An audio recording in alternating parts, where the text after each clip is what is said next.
I think, it's not just the legal landscape. I think it's also about breaking habit. So I think, we're in a habit of understanding in most cases that we have 2 years to basically follow a looser performance management process.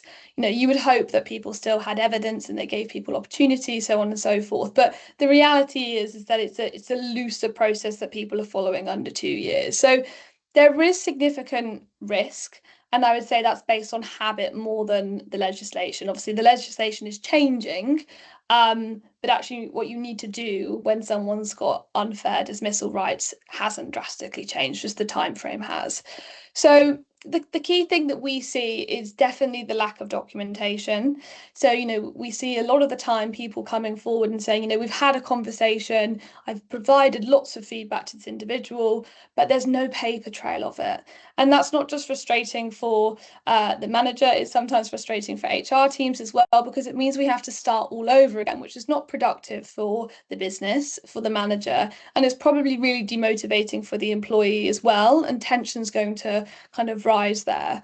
So without sufficient written evidence that, you've been trying to manage this person's performance, you've set expectations, you're using really clear, competency frameworks, you're going to struggle to defend decisions if you were to then eventually let that person go without that proper paperwork. So the mitigation for that, I would say, is introducing, a light, particularly before 6 months, introduce a lightweight paper trail and consistent documentation. So that could be summaries of your one-to-ones and really getting into a habit of what you've discussed, what the improvements are, what the actions that you and the employer are going to take to kind of work towards that, and follow-ups. And again, these can simply be emails that you send to the individual. They can be notes that you both have access to. Just make sure that it's stored somewhere that you can rely on later if you did need to take a more formal approach to managing that person's performance. The second thing I would say as well, which I have kind of spoken to in the last question you asked me, Jess, is that inconsistent management standards. And that's purely because managers aren't being given the tools to understand what good looks like at either each level or each individual role within a business. And this is where competency and behavioural frameworks become so important and so useful for managers. They really help set what the standard is, what the expectation is per role and per level, and it gives them a bedrock to approach those conversations from, that both the manager and the employee have access to. So it's very transparent and everyone has the same level of information from the onset. So I would say the mitigation really is there, creating standardized frameworks, looking at the competencies that are required within your business, potentially rating definitions. So, at what level do you expect someone to be performing against that competency? Do you expect them to be exceeding it, meeting it, leading in it? And really, having that super, super clear so people understand how competent they need to be at that competency. What's the proficiency level? So that then helps set calibrations across teams to ensure that that expectation is consistent. The other thing that I would say is a real concern is the delayed performance management. So kind of coming into issues too late, too far gone. So, managers have been trying to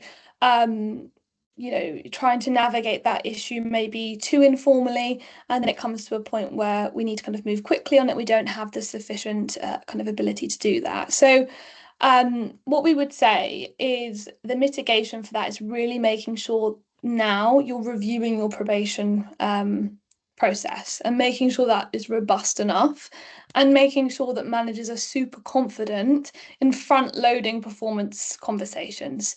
A lot of people want to give people the benefit of the doubt. People are new to the business. So how can we have those conversations sensitively, but also motivationally as well?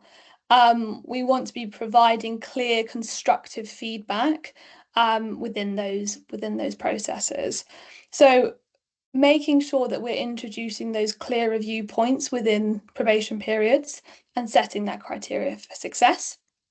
Post probation, what I would say is that you need to ground decisions in performance frameworks. So this is where people do have unfair dismissal rights.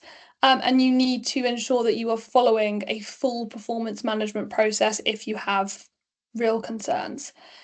Bradley spoke about this earlier on, but I would recommend that employers are reviewing their performance management frameworks to ensure that you do have sufficient flexibility in that process and it's not so rigid as you must follow first written warning, second written warning, final written warning.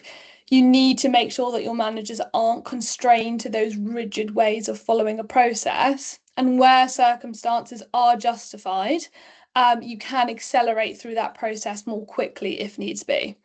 You need to have very clear justifications and it has to be proportionate in order to do that. But that might be the most commercial, kind of sensible route to ensure that that does allow for flexibility. It can't look like a tick box exercise as well. You need to make sure that that is genuine and there is really clear judgment as to why you may go straight to a final written warning versus a first. And then finally is the over-reliance on subjective kind of feedback. So that vague language such as, oh, it just doesn't feel right, they don't feel like the right fit. That's going to be incredibly difficult to legally defend now, and it's going to increase obviously your legal and cost risks there as well. So the mitigation is weaving in observable kind of behavioural and value-based behaviours into those competency frameworks.